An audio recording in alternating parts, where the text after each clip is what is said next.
जावेद भाई, आज 22 तारीख है।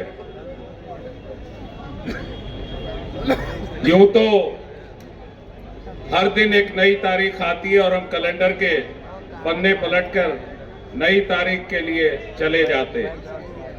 इस कमेटी के हमारे आदरणीय अध्यक्ष देवेंद्र यादव जी का, दिल्ली के हमारे इंचार्ज काजी निजामुद्दीन साहब और डेनियल साहब, दानिश अबरार साहब, मंच पर सभी हमारे सम्मानित नेतागण, उन सबका यहाँ दिल से गहराइयों से स्वागत करता हूँ, इस्तकबाल करता हूँ। और मैं अभी आमंत्रित कर रहा हूँ आपके अपने चहीते और सदर विधानसभा से कांग्रेस के उम्मीदवार पूर्व विधायक भाई अनिल भारद्वाज जी से कि वो आए और आप सबको संबोधित करें। भाई अनिल भारद्वाज जी, जोरदार तालियों के साथ भाई अनिल भारद्वाज जी का स्वागत। Thank you. जावेद भाई, आज 22 तारीख है। यूं तो हर दिन एक नई तारीख आती है और हम कैलेंडर के पन्ने पलटकर नई तारीख के लिए चले जाते हैं, लेकिन आज से 13 दिन बाद दिल्ली में 5 फरवरी के दिन एक बहुत ही अहम और महत्वपूर्ण तारीख 5 फरवरी के रूप में आएगी। दिल्ली में एक जन अदालत जो दिल्ली भर में लगेगी, हमारे आपके सदर विधानसभा में भी लगेगी और उस जन अदालत के जज आप सब भाई बहन होंगे और उन्होंने एक बड़ा महत्वपूर्ण फैसला उस जन अदालत से लेना है, लेकिन वो फैसला किसी और के लिए नहीं, आपने अपने और अपने बच्चे और अपने परिवार के और अपने क्षेत्र के रखरखाव के लिए लेना है। आज ये जो मंच लगा है, ये मंच हमारे नेता प्रतिपक्ष लोकसभा और एक ऐसे नेता जिन्होंने 4000 किलोमीटर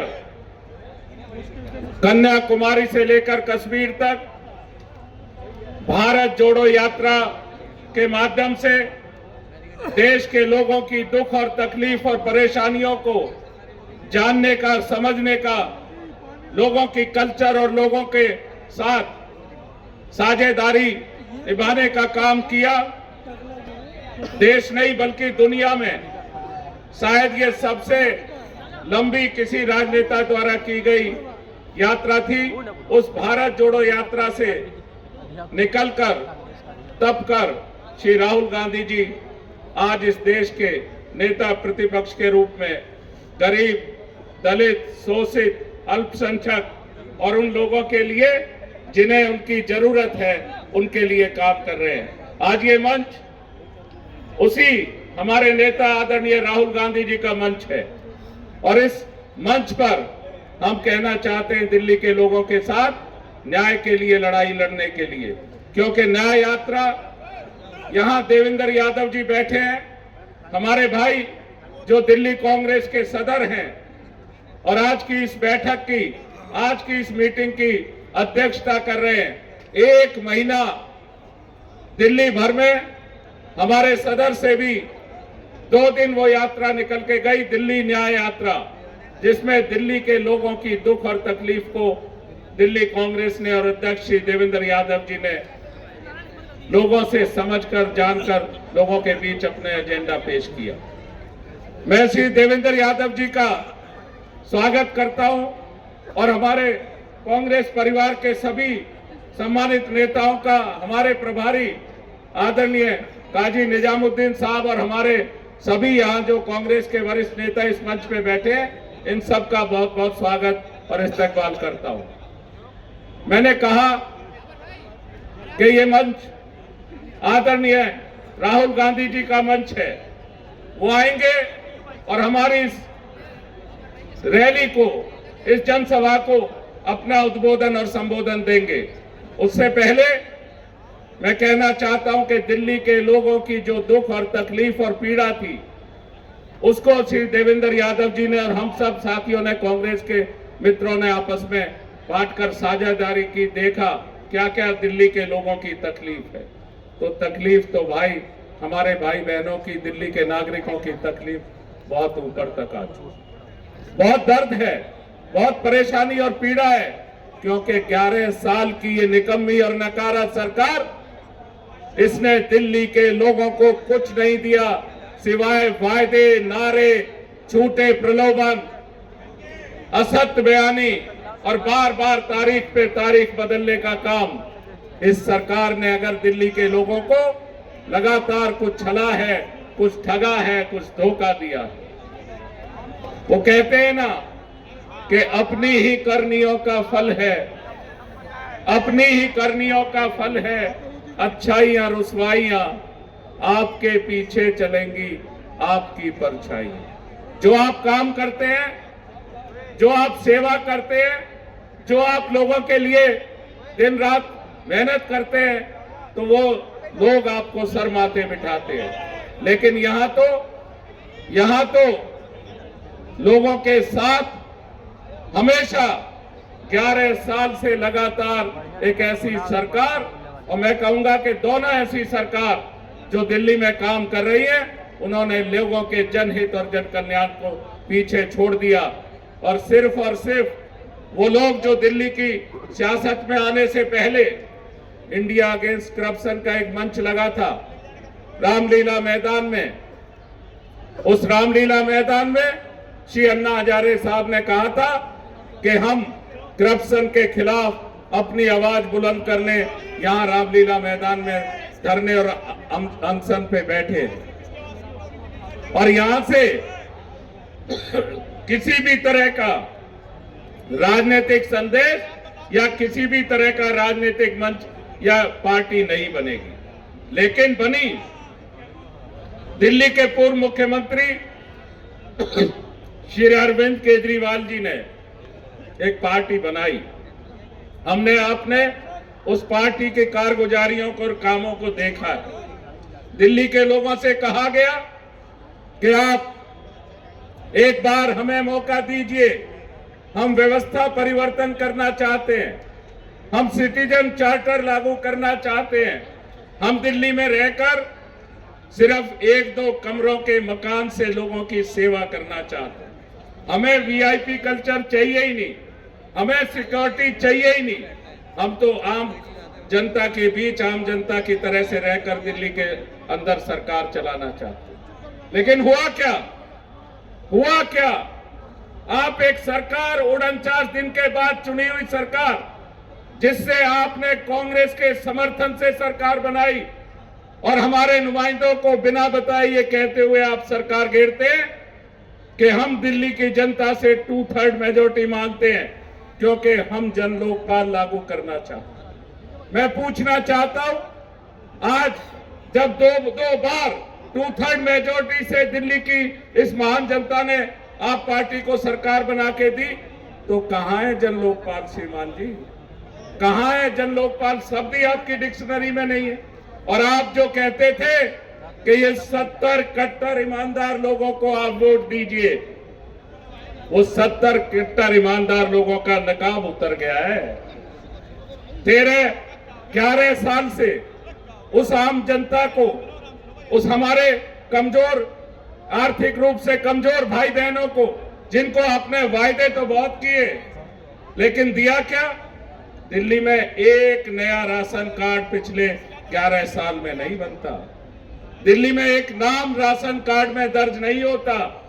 दिल्ली के लोगों की जो कांग्रेस के टाइम में श्रीमती शीला दीक्षित के नेतृत्व वाली कांग्रेस सरकार ने जो बुजुर्गों को, बहनों को, भाइयों को, जो आर्थिक रूप से विपिन लोग हैं, उनकी मदद करने के लिए जो योजनाएं दी थी, चाहे वो हमारी पेंशनें लगती थी, हमारी बिटिया जो छोटी पैदा होती थी उस बिटिया के साथ लाडली योजना की योजना रखती थी, हम गरीबों को जो सुविधाएं मुहैया कराते थे, आज आप देख लीजिए कि गरीब जनता के साथ क्या हो रहा है। और तो और 11 साल में जब 2013 में कांग्रेस की सरकार गई थी, लगभग 59,000 मकान बेघरों के लिए राजीव रतन आवास योजना के तहत बनकर पूरी तरह वो फ्लैट तैयार थे, चाहे वो घोगा में हो, चाहे नरेला में हो, चाहे भलसवा में हो। उन 59,000 गरीबों के मकानों को एक सिंगल अलॉटमेंट भी ये गरीबों की हमदर्द सरकार नहीं दे पाई। 11 साल में एक भी बेघर को, एक भी गरीब को सिर्फ अलॉटमेंट करनी थी, वो पूरी तरह तैयार मकान थे, लेकिन ये एक भी अलॉटमेंट करने में नाकाम रहे। और जब आप बड़ी बड़ी बातें करते थे गरीबों के लिए, जब दिल्ली में अगर आप काम देखते हैं तो दिल्ली में काम अगर किसी ने किया था तो 15 साल श्रीमती शीला दीक्षित के नेतृत्व वाली कांग्रेस की हमारी सरकार ने किया था। हमारी सरकार ने दिल्ली का ओवरऑल डेवलपमेंट किया था। लगभग 90 से ऊपर flyover, railway underpass, over bridge, foot over bridge, Delhi के सारे इंफ्रास्ट्रक्चर को बदलने का काम कांग्रेस की सरकार ने किया था। लेकिन अब अगर आप देखेंगे कि वो दिल्ली की सरकार, कांग्रेस की सरकार, जिसने 15 वर्षों के शासन में 18 नए हॉस्पिटल, जिनमें 4 सुपर स्पेशलिटी हॉस्पिटल थे, दिल्ली की जनता को दिए, एक भी नया हॉस्पिटल आज इस आम आदमी पार्टी की सरकार ने दिल्ली को दिया हो तो आप बताएं। 5 नई यूनिवर्सिटी हायर एजुकेशन के लिए कांग्रेस की हमारी सरकार ने दी। आज आप बताइए क्या हालात है दिल्ली के छात्रों। आप झूठी बातें, लोक लुभावने नारे आप देते हैं, लेकिन काम नहीं करते। काम करने की अंदर नियत चाहिए। ऐसा नहीं कि एक तरफ तो आप स्वराज में लिखते हैं कि हम दिल्ली में शराब के ठेकों में भ्रष्टाचार है, दिल्ली में अधिकारी और नेता मिलकर भ्रष्ट शराब के ठेकों में भ्रष्टाचार करते हैं। मैं पूछना चाहता हूं इस आज की निर्वर्तमान सरकार से, इनके मुख्यमंत्री जी से, आप तो बड़ी बड़ी बातें करते थे कि दिल्ली में श्रीमती शीला दीक्षित को इतने कागज लेके आते थे डायस पे, हम भ्रष्टाचार में जेल भेज देंगे। लेकिन दिल्ली की सरकार, श्रीमती शीला दीक्षित स्वर्ग में है, 2 कैबिनेट मंत्री उनके यहाँ बैठे हैं। हमारे आपके कैबिनेट से एक आदमी चार्जशीटेड भी नहीं हुआ श्रीमान जी, और आपके 32 लोग अलग अलग मामलों में जेल में गए। और उसमें वो 70 कट्टर ईमानदारों की गारंटी लेने वाले भी है।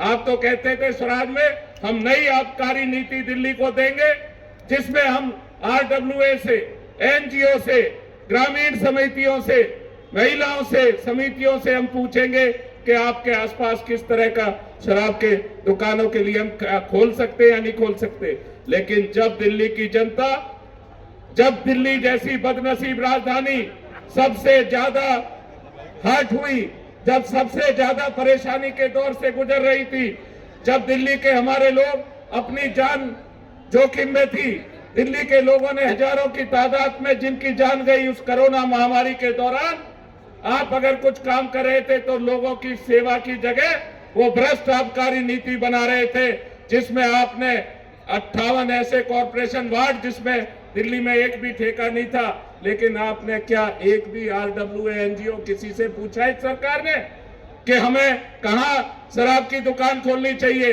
आप तो 800 से ज्यादा दुकानों के लिए आपने रास्ता खोल दिया। तो किसकी नीयत खराब थी, किसके यहाँ भ्रष्टाचार था? एक बहुत बड़ा सवाल लोगों के बीच खड़ा है। कांग्रेस ने उस आबकारी नीति का, भ्रष्ट नीति का विरोध किया था, और कांग्रेस आज भी उस भ्रष्ट नीति के खिलाफ खड़ी है। लेकिन वो लोग जो ये कहते थे 1 या 2 कमरों के घर से हम काम चला लेंगे, उसी दौरान, उसी कोरोना के दौरान, उसी कोरोना की महामारी के दौरान, जब आप एक तरफ कहते हैं कि दिल्ली में एक भी मौत ऑक्सीजन की कमी से नहीं हुई, अरे हमने तो आओ मदद का हाथ बढ़ाए करके कार्यक्रम चलाए थे, लोगों की सेवा करी थी जाके। लेकिन आपने तो दिल्ली को क्या दिया? 2-3 कमरे के मकान की जगह एक शीश महल दिल्ली में खुला। उसी दौरान जब पता लगा कि दिल्ली के मुख्यमंत्री का निवास तो बड़ा आलीशान, जिसमें PWD ने करोड़ों रुपए लगाए, और उसका मॉडल यहाँ देवेंद्र यादव जी बैठे, इन्होंने न्याय यात्रा में चलाया था। बहुत सारे परतें खुल रही है। तो हम पूछना चाहते हैं इस सरकार से, इस सरकार के अंदर गरीबों के लिए कहां हमदर्दी है। ये सरकार बार बार फेल हुई है, हर मुद्दे पे फेल हुई है। जमुना में तो आप कहते थे कि अब के फिर से मौका दे दो, 5 साल बाद जमुना में हम डुबकी लगाकर आपको दिखाएंगे, नहीं तो वोट नहीं मांगेंगे। देवेंद्र यादव जी यहाँ बैठे, हम और ये गए थे डेलीगेशन लेकर दिल्ली में। जो अमोनिया का फ्लेम था इतना भारी था कि उस यमुना में झाग ही जागता जब छठ मैया की पूजा, जब जिन दिनों में जमुना में हम उम्मीद रखते थे। तो ये ऐसी सरकार है जो कहती है वो करती नहीं है। तो इसलिए मैं कहना चाहता हूं कि जो गारंटी इन्होंने दी कि 2100 रुपए 2000 रुपए ये महिलाओं को देंगे, दिल्ली की महिलाओं को, ये डॉक्टर रागिनी नायक जी अभी उस पर चर्चा कर रही थी। हम पूछना चाहते हैं पंजाब के महिलाओं का, बहनों का, माताओं का क्या कसूर है? वहां क्यों नहीं लागू करी? अब तक पंजाब में आपने 2-3 साल हो गए, आपकी सरकार को 2.5-3 साल हो गए, आपने 1000 रुपए देने का वायदा किया था, आपने अब तक किसी महिला को वहां पैसे, आपने तो ये भी कहा था कि हम दिल्ली में ये 2000 रुपए देंगे, लेकिन कांग्रेस ने ऐसा सिर्फ कहा नहीं है। कांग्रेस की गारंटी हमारे नेता श्री राहुल गांधी जी की गारंटी है, और कांग्रेस की दिल्ली के गारंटी है ये कि हम 2,500 रुपए प्रति माह हमारी बहन को, प्यारी दीदी और प्यारी बहन को देंगे। और हम जब कहते हैं तो उसका रोड मैप तैयार करके देते हैं। हमारी कर्नाटक की गवर्नमेंट ने वो 2,500 रुपए की योजना वहां लागू कराई थी। उसी तरह जो चिरंजीवी इलाज योजना के तहत 25 लाख रुपए तक का फ्री इलाज किसी भी भाई बहन का हमारी राजस्थान की गवर्नमेंट ने करके दिखाया, और उसी तर्ज पर श्री माननीय श्री अशोक गहलोत जी ने देवेंद्र यादव जी की उपस्थिति में वही 25 लाख की गारंटी हर नागरिक को, हर 5 साल का बच्चा हो चाहे 85 साल का बुजुर्ग हो, दिल्ली की कांग्रेस आएगी और दिल्ली में वो लागू करके दिखाएगी। मैं आप सबसे ये कहना चाहता हूं बहनों भाइयों कि हम जो कहते हैं, कांग्रेस जो कहती है उसे करती है, लेकिन ये लोग जो कहते हैं उसको कभी नहीं करते। तो ये फर्क है इनकी नीयत में और कांग्रेस की नीयत में। राम प्रतापगढ़ी जी हमारे बीच आए, हम इनका बहुत बहुत इस्तकबाल और बहुत बहुत स्वागत करते हैं। हमने कहा कि जो जन अदालत 5 फरवरी को लगेगी उसमें फैसला आपने अपने लिए लेना है, अपने बच्चों के लिए लेना है, अपने परिवार के लिए लेना है। ये नहीं कि इंदरलोक पे आप जब निकलते हैं तो मेन रोड इस हालात में कि गड्ढे कहाँ है, सड़क कहाँ है, इसमें अंतर नहीं। जब आप इस मेट्रो के साथ जाते हैं शास्त्री नगर की तरफ तो ये नहीं पता लगता गड्ढे कहाँ है और सड़क कहाँ।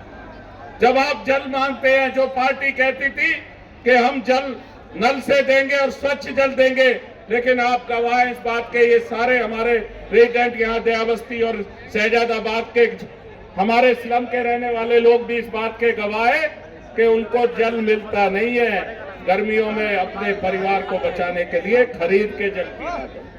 तो ऐसी सरकार को, जो दिल्ली के लोगों को राहत नहीं दे पाई, जिसके पास मानवीय दृष्टिकोण के साथ काम करने का जज्बा नहीं है, जिनके पास कोई रोड मैप नहीं है, सिर्फ घोषणाएं करते हैं, उस सरकार को बदलने का समय है। ये समय है बदलाव का, ये समय है ऐसी नकारा सरकार को बदलने का और ऐसे विधायक को बदलने का जिसने न पानी दिया, न सड़कें दी, न रोजगार दिया। आप जाइए, सारा का सारा ये सदर विधानसभा का क्षेत्र पार्किंग के लिए परेशान है।